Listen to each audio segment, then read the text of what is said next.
Hello, Sunday. Sunday. It is the 29th of October. And I'll turn the music off. Been a good weekend. Been in the studio. That was some more music that I've been conjuring up. Love it when the music flows. I don't worry about it when it doesn't, because I'm not under the false impression that the music is coming from me, that I'm creating it, I'm capturing it. Music is in the air, it's in the atmosphere, and we get lucky, or we get blessed, and it arrives, and we receive it, and we get to express it. So, folks, I'm not into requests, okay? There were 2 requests on my last video. I don't know why you're asking these. No. If you watch more of my videos, you'll see.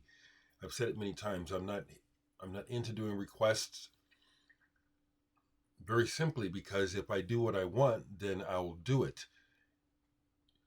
I've been in this position in my life several times where you open a floodgate. Will you do this? Will you do that? And you do it, and the next thing you know, it's a long line of people asking and expecting. So I just say no. That's not what I want to do. Cheers.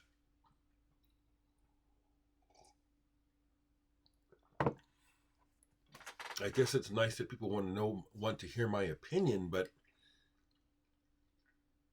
I'll talk about stuff that when it rises in my okay. So yesterday, this is a thank you to 2 VC members. I received yesterday vinyl VCLT, the Vinyl Community Love Train, arrived yesterday. Thank you, Marvin. Unexpected. Marvin says he's a longtime viewer. He heard me talk about my Billy Cobham album where there's a little the cover is imperfect. So he sent me a nice minty copy, or a nice minty cover, because I'll tell you what, thank you, Marvin. What I did was I have switched the records. My copy of Crosswinds that I've had for years, frankly, is in much better shape than the one you sent me, So I switched the records because this is a better cover. And in checking out the album, I got it, so I played it to see what kind of shape it's really in. My original copy is much cleaner, much quieter, and a different pressing than the one that you gave me. Thank you. The other record that I got, I wasn't expecting this, Michael. Mr. Michael P. Dawson, fellow record collector and musician and creator. He saw me talking about the Moody Blues and shared that he had an extra old original copy of In Search of the Lost Chord. Offered to send it to me.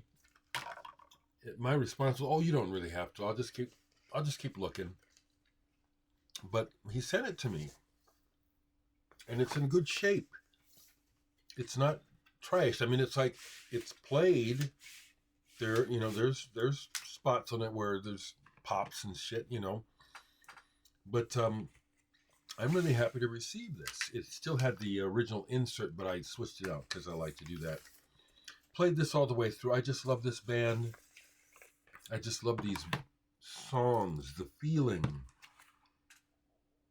Visions of Paradise, The Actor, Best Way to Travel. Thinking is the best way to travel. I mean, it's like they're talking about what is known, but a lot of people don't really quite get it. We live in the mind. Our experience of life is our perception, but many people don't really think that deeply about it and just assume that their corporeal experience of life is what life is.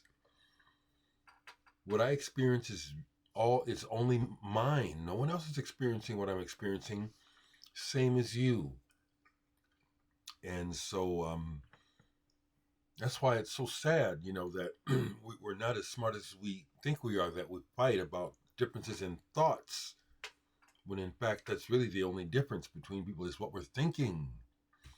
Thank you very much, Michael. Now he also, this was nice. Thank you, Michael, for sharing with me, because I don't know how you feel, but as an artist, the test pressings are kind of precious, testament to the process. Michael sent me a test pressing of his album Rat's Alley, which I do have. Getting the test pressing did, of course, get me to listen to it again. I haven't listened to Rat's Alley since I got it. I maybe listened to it twice. Michael, you're pretty badass, and hats off to you. You are very talented musician and writer. This album is unique. I should have grabbed my copy. It's in the other room because it's in the D's. But folks, Bandcamp Friday is coming up, and I'm going to be bugging you and asking you folks to show me some love and support in buying my stuff. But Michael Dawson's stuff is really good too. And I was listening to it, and it's like there's a theme on side one that I said, damn, that's a good line. That's an interesting melody. That's not typical. That's one of the things I've loved about record collecting and music and art in general, which is, and it's part of what I'm trying to say about the Rolling Stones. What's out there that everyone sees because there's money to promote it and make sure you hear it, and there's all sorts of history behind things.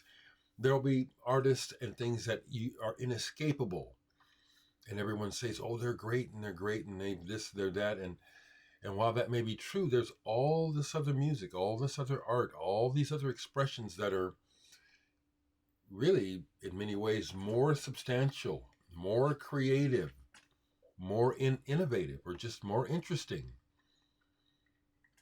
than what keeps being pushed in our face. I'm still seeing dozens of reviews of the new Stones album, and I'm actually watching them, because I understand the fascination, but that record isn't really very good as far as creativity, okay? It's Michael P. Dawson's albums are much more interesting, and also if you need it to be entertaining, it's entertaining. My stuff is different than Mike's, but I feel like we're similar artists in that we're independent, creative individuals with our own voice, doing our thing, making the music that comes to us, not concerned about, is this commercial enough? Will people, I guess I better get a singer and all that mess, Mm-mm. So I applaud you, Michael P. Dawson. Thank you. I also received a couple days ago the Rebro. I listened to some of it, Naked by Rebro. And as the on Discogs, the description of the project is correct. It's a blend of many different styles, and it ends up being its own thing. There is electronics, there is fusion, there is kind of an ambient thing a little bit. I like the photos. Beautiful nude body. I didn't get all the way through it though, but it's like this is good. Okay, kind of like what I'm saying. Here's another independent artist following his own path, has his own voice. This is interesting. Is this more interesting than the new Rolling Stones record? In my opinion, yes. Pick up on it. That's really what I'm saying. It's like the Stones have plenty of money. We need your money. Mike needs your money. I need your money. Come on, people. This is the truth. So here, R.A. Mundal is an artist out of Europe who in the past has sent me, I don't know how that happened, his records in the past. He just sent me this brand new CD of his, which is a 2 CD compilation of the records that he sent me. R.A. Mundal Compilation Volume 1. This is a re-release of the previously released vinyl records from earlier. And this is dark stuff. This is dark, drony, industrial. This goes definitely under industrial and kind of creepy. When he sent me the records originally, I was knocked out by the artwork. And everything is limited edition and numbered. This is number 22 out of 200. Thank you, Ari, for sending it to me. There are some listeners or watchers here who may be interested in this darker sort of stuff. As I was listening, it got to this one point where there's a man talking about, I think, a mental patient and some sexual activities. And it's sordid. There was a time in my life when I was interested in knowing about this stuff and exploring it. That's why I still have some Throbbing Gristle records. I'll try to grab, I think they're right there. Don't listen to them much, and the Throbbing Gristle First Report is a work of art, and it's very, very good at what it does, because it just, to this day, it creeps me out, So thank you. Some of you folks may be interested in this. I'll write his name in the description box, so you can look this up if you want. R.A. Mundal. I think I'm saying it right. Okay? So, besides farting around in my studio all day yesterday, I haven't come up with another part for that, what I posted yesterday. I just love it when I come up with a part that transfixes me, that I can listen to over and over again and find stuff. So that's what was happening and why I shared it, because it's like, oh boy, this just really, really sounds good. I have to wait for the next part to appear. Thank you, Guitar Channel or whatever, who said it was Phrygian. I don't know music theory. I really don't read. I'm not able to read music hardly at all. So I don't know what that means. I guess it's the mode, the chord structure I'm in. I just know that I know what I like when I hear it. So I'll wait for the next part to appear. And that's what happens on stuff like that. Where it goes next, I could try to force it. But rather than that, and again, some of you creative people know, you can have a poem or a book or a piece of music or a painting or something, and you get started, and you can't finish it until it's finished, until the next part comes. And that can sometimes be a day or two. Sometimes it can be months and years. So to share some more music with you, I played some Trisomie 21. Is that some kind of disease? This band is from Belgium. T21 Works. Intrigued by this band because I love the music, but the vocals are terrible. The guy's, his intonation, yeah. And he's all over the place looking for that note on all their records. So if you happen to see this, my friend, I'm just telling the truth. All you gotta do is listen to the record and say, oh shit, man, where's the note at? But the music is really cool. So this is good, works. But the thing with them that I really like, that I found, just happened upon, is this 12-inch of theirs called Shift Away, Jakarta and Vanishing Delight, or Ravishing Delight. 12-inch single on Play It Again Sam. Good label. It was cool to find out that I'm pretty sure that Play It Again Sam records started out, their first release was a legendary Pink Dots record. I think that's right. This is, it's just that, is this the 80s? 87. I played this several times last night. In spite of the vocals, which really are terrible, the music is cool. Now, the other thing about this is that this is back when, technology and drum machines and stuff, but it's still kind of early days. So when they turn the drum machine on this track, when it starts, it's out of sync and they have to restart it while it's still going, but it works. But I notice it's like, isn't that something? You know, as a music maker and one who works with this technology, it's like, oh, I caught that. Isn't that something? Pretty cool. What else? Is there anything else in it? Yeah. So, so that's when the music you heard at the beginning was me. I was listening to the track Corridor off of this amazing album by Haruomi Hosono, Omni Sightseeing. Look at that art. It fits the music. But I was listening to Corridor off of side 2, which is a piano figure. Real simple. Kind of reminds me of Eric CT. I was getting into it so much, I said, let me play that. So that's me. I made my own version yesterday. And I didn't.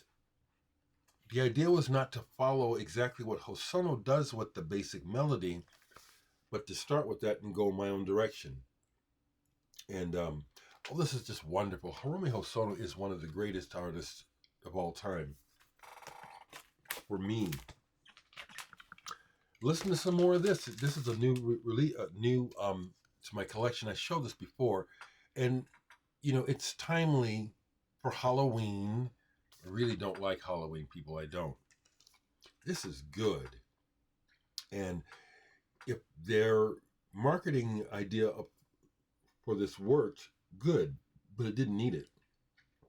Music to freak your friends and break your lease. That's bullshit. This is good electronic music. It's good. Ain't nothing freaky about it. It's good.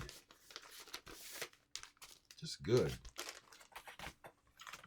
I know I played something else down here. Did I put it away? I did, dang it. Well, no, actually, here they are. They got put in the back. Yeah, okay, so let me show these because they got played over the last few days. Paese de Balocchi. As you know, I love Italian progressive rock. I really do. I got a thing for it, It's just the best. Michael Ackerfeld of Opeth caught him talking about this album in an interview where he said this is one of his favorite prog albums. And I have to agree. This, you can't tell by the cover. Cover will put you off and you'll just think this is nothing. This is killer. Il Paese de Balocchi. It's got the classical thing. I have a reissue on orange translucent vinyl. Sometimes records like these, it's like, yeah, I would probably prefer to have these in black vinyl because they're just so substantial. This is killer. This got played all the way through. It flags a little bit in a couple parts. These records, people were so ambitious with their ideas. And sometimes they would throw everything but the kitchen sink at you. This is that kind of record. It's very good. Very good.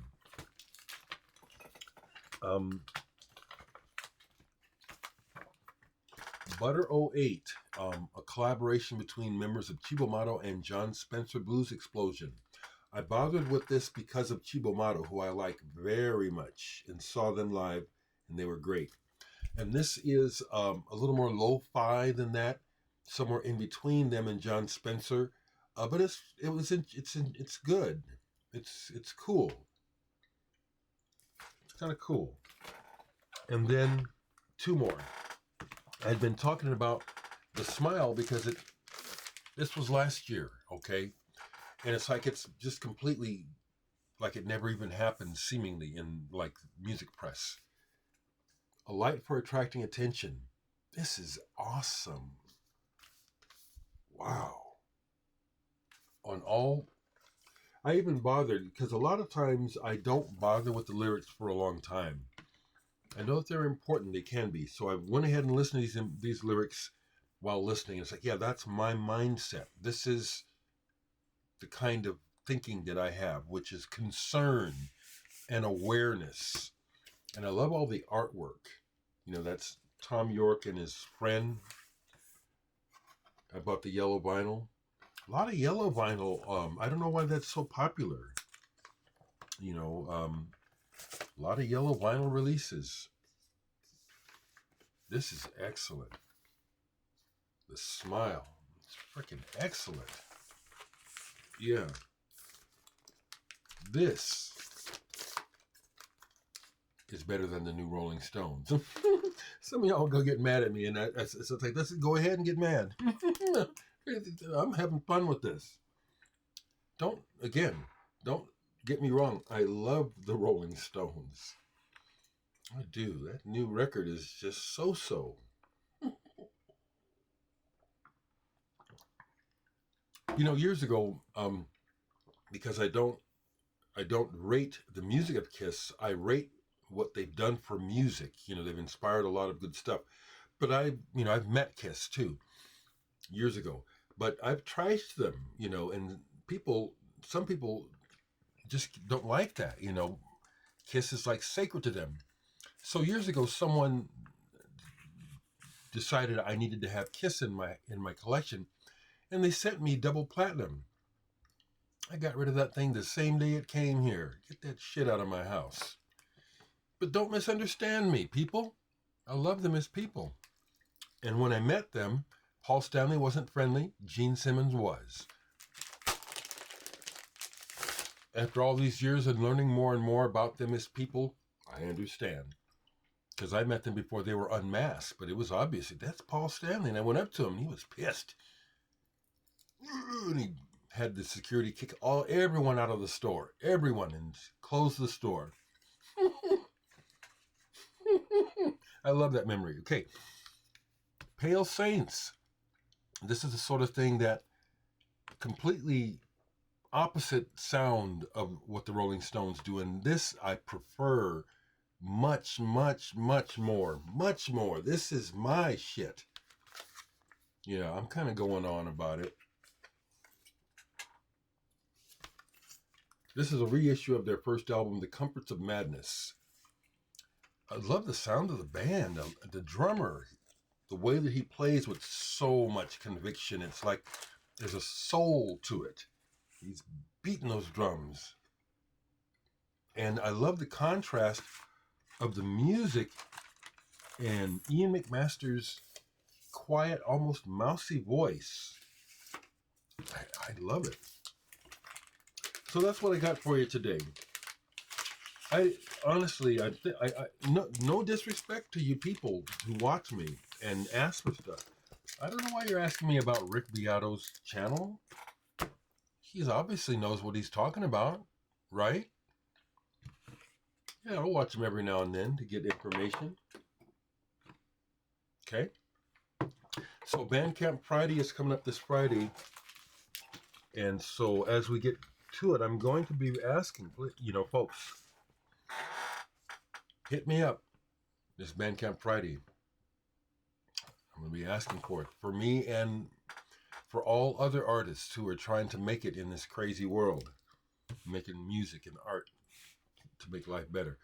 Have a good Sunday.